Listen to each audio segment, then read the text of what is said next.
This show is absolutely the best, and I can't believe how much I've come to enjoy The Great Jahy, as much as I have in just 2 short episodes. Loved the cast dynamic last week with the boss, the landlady, Jahy herself, and I heard rumblings about a character named Druji, and I was like, yeah, I assume she'll be a great character, because nothing about the first episode gave me any indication that it would be lackluster. But then Druji came in swinging, with a servant attitude so extreme that you don't see it too often. It's not the first time I've seen a character design like that, but I don't see it enough, so when it does pop up, it's a very pleasant surprise. And having a character like Jahy, who used to be this very powerful being who would sit on her, manipulate her, basically abuse her, and because that is what she loves, she would, with a smile, with hearts coming off of her, worship the ground she walks on. And to have a situation where that servant is miles above where she currently is, because Jahy, rundown apartment, minimum wage job, starving to death, no mana crystals, Druji comes in, can buy diamond rings, has a stash of these crystals, an apartment with everything automated, and the view from her window shows what they consider to be the kennel house that they're used to, and that just happens to be Jahy's apartment. But the fact that they kept it up, and they kept the facade up where she, at every step of the way, where it could be painted as the great Jahy is actually no one anymore, she would make it so Druji thought that she was the idiot, she was the imbecile, and she was the one who doesn't understand. There was not a single moment in this episode that wasn't either cute or hilarious, and this episode is chock full of both of those. The small portion towards the end where she goes adventuring in the woods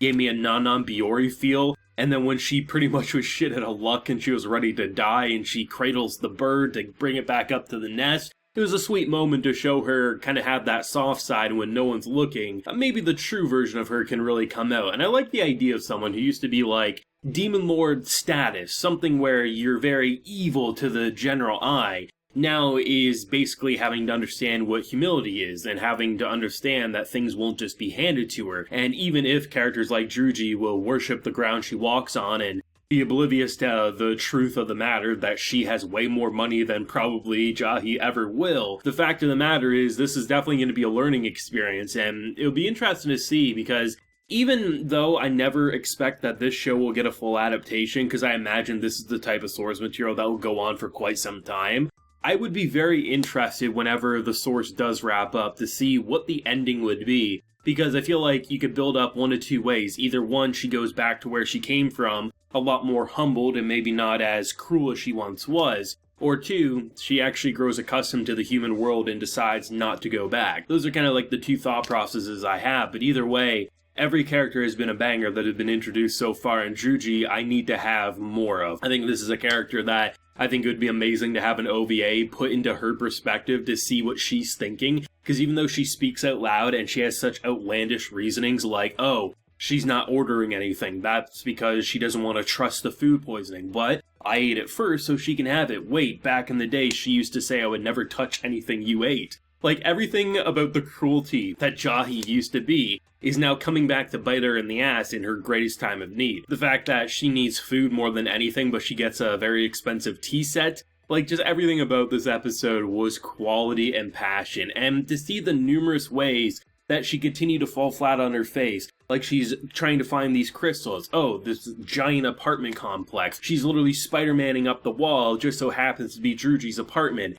And in the moment where she is thinking she's an idiot and she's feeling so bad, she's going to punish her by taking a crystal, and then she gets locked up like it's a spy movie. This show, I feel like, can write itself, but I have to say, unlike with episode 1, where I was like, I kind of feel like where they're going with the momentum, the situations that we're seeing, the characters that we have on screen, I know what type of situations they're going to write for the first episode, and the first episode was perfect to me. I loved it, and the entire 20 episodes of this anime could be what episode 1 was. But episode 2 came up and cranked it up a notch. Now that we're accustomed to the formula, we're going to throw in a new character like Druji, who's going to shake up the equation and really show us just how far and how long of a road it's going to be. And if this was going to be a one-shot series, we can make Druji the reason why she gets out of that apartment, has a shit ton of money, and not have to struggle. But that would be very boring for a narrative. So I'm glad that even though Druji is very simple in certain ways and doesn't see the obvious that she's way better off than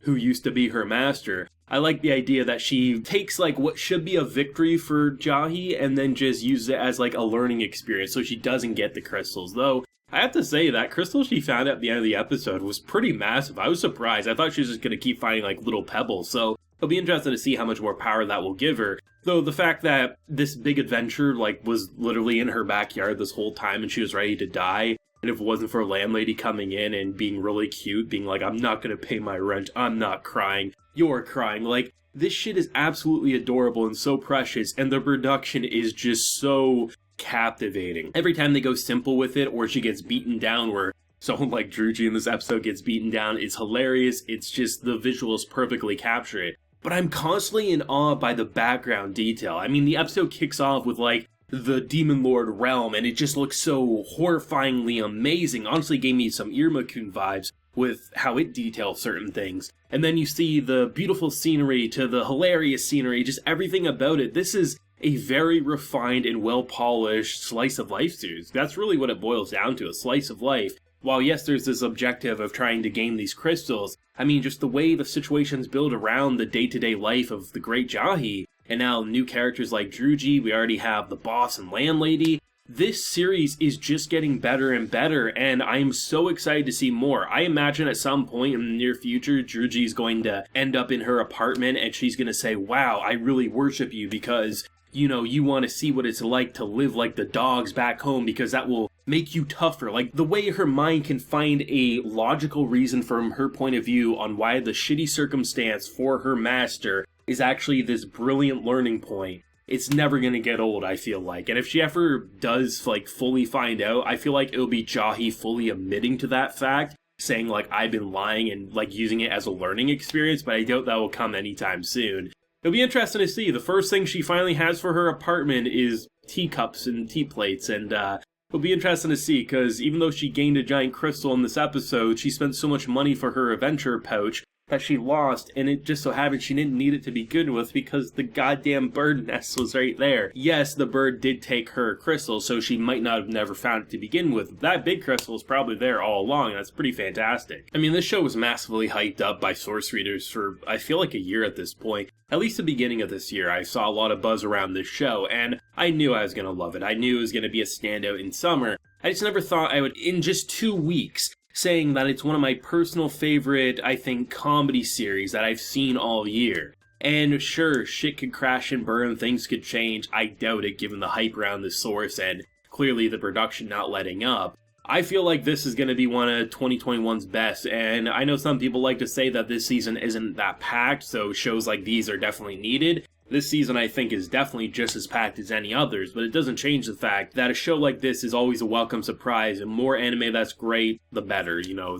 Even though sometimes seasons can get bloated and it's hard to watch everything, I don't think it's bad to have a show like this that maybe initially doesn't get watched by so many people because it started later in the season. This show's gonna blow up, this show's gonna be big, and I think the memes are gonna make themselves. Let me know your thoughts and feelings down below. What do you think of the new character Druji? Leave a like if you enjoyed, subscribe if you're new around here. So until next time, everyone, please take care and have a good one.